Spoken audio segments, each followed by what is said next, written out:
उड़ाव 370 को लेकर कल सुप्रीम कोर्ट का एक बार फिर से फैसला आया है, क्या कहेंगे सर, किस तरह से देखते हैं? देखिए, फैसला तो ऑब्वियस था, क्योंकि 370 जो है जब लगाया गया, जब भी यही था कि भाई ये डिल्यूट हो गया था, 64 में डिल्यूट हो गया था, 64 से उस टाइम भी डिल्यूट होना शुरू हो गया था। 370 की कोई वो नहीं थी भाई, नेशनल हाईवे बन रहे थे, जम्मू कश्मीर जो है हिंदुस्तान का पार्ट बन चुका था, इंटीग्रल पार्ट है, कोई अलग से उनको प्रवृत्ता नहीं थी, तो ये तो कोई वो नहीं था। और जो अब लेकिन तुरंत चुनाव कराने चाहिए उसके, ये सवाल इस बात का है जिस प्रकार से यूटी बनाई और वो लद्दाख अलग किया है उससे, वो सवाल है। सवाल 370 का नहीं, और चुनाव तुरंत कराएं। तो हरियाणा विधानसभा आगे असेंबली को रिस्टोर करें, असेंबली है, लोगों का अधिकार है, प्रजातंत्र है। और अमित शाह जी ने जिस तरह से टारगेट किया है नेहरू जी को कल, उसको किस तरह से देखो? उनको जिनको इतिहास नहीं पता वो कुछ भी कहते रहे। और इस तरह से अगर प्राइम मिनिस्टर को 64 में ही डिलीट हो गया था नेहरू, आप पढ़ो उनके डॉक्टर कर्ण सिंह का पढ़ो और पढ़ो, जो असलियत जानते हैं वो सबको पता है। जिनको असलियत नहीं पता, वो कहते जो आज़ादी की लड़ाई में लड़े उनको पता है उस टाइम क्या परिस्थिति थी और सरदार पटेल ने क्यों ये फैसला लिया। आप समझते हैं बात। थोड़ा सा विधानसभा का शीतकालीन सत्र शुरू होने वाला, आपने चेताया भी था कि जो स्वास्थ्य विभाग में चल रहा है, सीएमओ में चल रहा है, उसको लेकर आप टारगेट करेंगे, वो मुद्दे धीरे धीरे खत्म करते जा रहे हैं। कौन सा मुद्दा खत्म हो गया? जिस तरह से सर हेल्थ डिपार्टमेंट में नई नियुक्ति कर दी गई, अब एचपीसी के मेंबर बना दिए गए हैं। तो कितने साल, कितने महीने तक ना कोई परचेज हुई, ना दवाई मिली अस्पताल में, कौन सफर हुआ? ये कोई इस वास्ते थोड़ा इलेक्ट करी थी गवर्नमेंट लोगों ने। गवर्नमेंट चुनते हैं सरकार को जन हित के लिए, जन सेवा के लिए, ये नहीं कि दवाई पानी बंद कर दो। अब सवाल इस बात का है जीत किसकी हुई, ये फैसला असेंबली में करूंगा। सर, सबसे ज्यादा सवाल पीडब्ल्यूडी विभाग से है और डिप्टी सीएम के पास ये मंत्रालय है लगभग इस शीतकालीन सत्र में, तो क्या पीडब्ल्यूडी सारे विभाग जो है, ये कमीशन गवर्नमेंट है, पीडब्ल्यूडी हो कोई विभाग। पीओके को लेके उन्होंने कल ये भी सवाल उठाया कि नेहरू जी की गलती की वजह बनाया अमित शाह ने। वो तो कुछ कहें, जिनको पूरा इतिहास, स्वतंत्रता संग्राम का इतिहास नहीं पता, वो कुछ भी कहीं बता चुका। और विज साहब ने कहा कि जिस तरीके से धारा 370 का जो है वो सुप्रीम कोर्ट से जो फैसला आया, तो उन्होंने सीधे तौर पर कहा कि जिन लोगों ने अपील की थी वो कांग्रेस के ही लोग थे, उनको अपने लिए सजा जो है वो मुकर्रर करनी चाहिए कि जब उन्होंने अपील की थी तो ऐसी स्थिति के अंदर विज साहब सुप्रीम कोर्ट का जज नहीं है, उसकी जगह मैंने बता रखी है उनकी। ठीक है जी। थोड़ा सा प्रदेश में जिस तरह से हाल ही में नतीजे आए हैं, संगठन की जरूरत बेहद कांग्रेस को है। हरियाणा प्रदेश में संगठन की बेहद जरूरत है। क्या समझते हैं कब तक ये बन जाएगा? क्योंकि हाल ही में जो नतीजे आए हैं उसका कहीं ना कहीं, क्योंकि संगठन जरूरी है किसी भी पार्टी का। आपको मालूम नहीं है, 10 लाख एक्टिव मेंबर हैं कांग्रेस पार्टी के, पीसीसी के मेंबर बन चुके हैं, एआईसीसी के मेंबर बन चुके हैं, जिले बन जाएंगे जल्दी। अच्छा, ये 10 लाख एक्टिव मेंबर है। इसी से जुड़ा सवाल है सर कि अब पार्लियामेंट के इलेक्शन आने वाले हैं, तो तैयारी है हरियाणा में पूरी तरह से तैयारी है। अगर कल को अनाउंसमेंट हो जाती तो पूरी तरह से तैयार है। तो किस तरह के कैंडिडेट मतलब आपको चाहिए लाएंगे?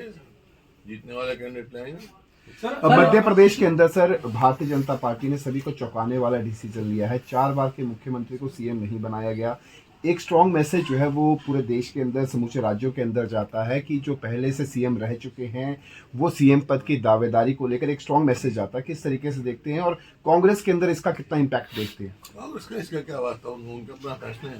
सर, हरियाणा पार्टी ने कैग की रिपोर्ट के हवाले से आरोप लगाया। सर, हरियाणा आम आदमी पार्टी ने कैग की रिपोर्ट के हवाले से एक आरोप लगाया कि पिछले 5 साल में हरियाणा की बिजली कंपनियों को 15,500 करोड़ घाटा हुआ है, जबकि ना लोगों को फ्री बिजली दी गई, ना किसानों को बिजली दी गई। सीएजी की रिपोर्ट है, आपने भी पहले कई बार बात है। सर, राजस्थान में अभी तक सीएम अनाउंसमेंट नहीं हुआ। अगर वो कांग्रेस स्टेट में ऐसा होता तो कहीं ना कहीं गुटबाजी को लेकर सवाल उठाए जाते। आप गुटबाजी नहीं है भाई, ये गुटबाजी कर रही है कांग्रेस में, कोई गुटबाजी नहीं है। नहीं, वो कह रहे बीजेपी ने नहीं किया, बीजेपी ने अनाउंस नहीं किया। सर, कांग्रेस के तो विधायक फैसला करते थे, ऑब्जर्वर आते थे, वो सब विधायकों से बात करते थे, वो कर लेंगे। आपका बड़ा राजनीतिक एक अनुभव है, क्या समझते हैं, क्या सीएम चेहरे के साथ उतरना बेहतर रहता है पॉलिटिकल पार्टी के लिए, बिना सीएम चेहरे के साथ चुनाव लड़ने चाहिए, जो हाल ही में चुनावी नतीजे है? ऐसा करो, फिर भारतीय जनता पार्टी को करो बगैर पीएम के चुनाव लड़े चेहरे पे। नहीं सर, आपसे सीएम की बात कर रहा हूं सर मैं पीएम की बात कर रहा हूँ। अच्छा सर, हरियाणा में 4 डिप्टी सीएम बनाने का ऐलान किया था कांग्रेस ने, अब लेकिन ओबीसी कार्ड चेहरा जो है वो मध्य प्रदेश में बीजेपी ने कार्ड खेला है, सीएम बना दिया ओबीसी चेहरे को। पहले वहां तो पहले से ओबीसी थे भाई। अशोक गहलोत क्या है, ओबीसी नहीं है क्या? भूपेश बघेल क्या है, ओबीसी नहीं है? थोड़ा साहब, आप भी 90 के 90 विधानसभा हल्के में दौरा कर रहे हैं, दूसरी तरफ एसआर के गुट भी एक्टिव हो गया, वो भी 90 का 90 विधानसभा हल्कों में दौरा कर रहे हैं। क्या एक मंच पर इकट्ठा करने से पार्टी सुरजेवाला, किरण चौधरी, शैलजा कांग्रेस के नेता है, घूमे फिरे, अच्छा कांग्रेस मजबूत करे।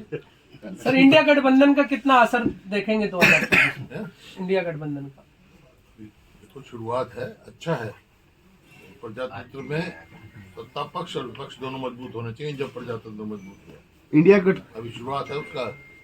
अभी तो तुम हाइपोथेटिकल सवाल पूछो कल क्या होगा, अभी तो शुरुआत है, होगा तो अच्छा है। इंडिया गठबंधन को लेकर सर, इंडिया अलायंस को लेकर आपके भी सोच जो है वो काफी नर्म, जब से 3 चुनावों के रिजल्ट सामने आए हैं उसके बाद से आपके भी जो बयान थे वो काफी नर्म बयान आए। इसका आप ही के बयान कौन सा सर, बयान आ गया? आपने स्टार्टिंग में कहा कौन कि सा बयान आ गया बता रहे हैं? मैं बता अपने आप ही तो बयान बना रहे हैं। मैं कंप्लीट तो होने सर स्टार्टिंग लंबा बड़ा कोई उसमें मैं थोड़ा साहब समझते हैं जरूरत है इंडिया गठबंधन की हरियाणा के परिप्रेक्ष्य में, देश के परिप्रेक्ष्य में। देखिए यार, देश के प्रति कोई भी प्रजातंत्र के हित में होता है, पक्ष और विपक्ष दोनों मजबूत होते हैं। तो आम आदमी पार्टी आपसे टिकटें मांग रही है भी, यहाँ हरियाणा में हम तभी लड़ेंगे आपसे साथ इंडिया गठबंधन को लेके। ऐसा है, क्या भी लड़ेंगे आपसे साथ इंडिया गठबंधन को लेके? ऐसा है, तैयार है कांग्रेस? ऐसे बैठते हैं, टेबल में बैठ के बात होती है, हाइपोथेटिकल, उसके बाद पैरामीटर तय किए जाते हैं, किसका कितना क्लेम है वो डिसाइड करता है, फॉर्मूले बनते हैं,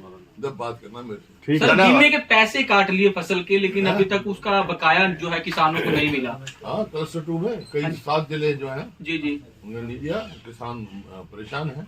कपास के लिए सर, जो फसल पिछली बार सर, इसमें मुद्दा कंपनसेशन जो था जी क्लेम 3 साल का 487 करोड़ रुपया वो पड़ा है, 1300 करोड़ ये पड़ा है।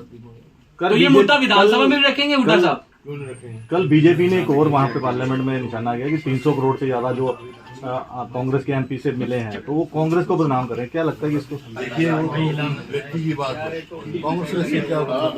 कोई बिजनेस में है, कोई गलत होगा तो भुगतेगा। सर, जीटी रोड बेल्ट पे ना पार्टी को बदनाम करना चाहिए। सर, कांग्रेस के आगामी जो कार्यक्रम है, उस आगामी कार्यक्रमों में किन मुद्दों को आप जनता के बीच में ले जाने वाले हैं, जो अभी 24 तारीख से शुरू हो रहे हैं? आगामी जो कार्यक्रम है कांग्रेस के, किन मुद्दों को आप जनता के बीच में ले जाएंगे? कई बार बता दिए जा रहे हो, मुद्दे हैं, बेरोजगारी है, महंगाई है, ये कानून व्यवस्था है, जिस प्रकार से किसान परेशान है, मजदूर परेशान है, कर्मचारी परेशान है।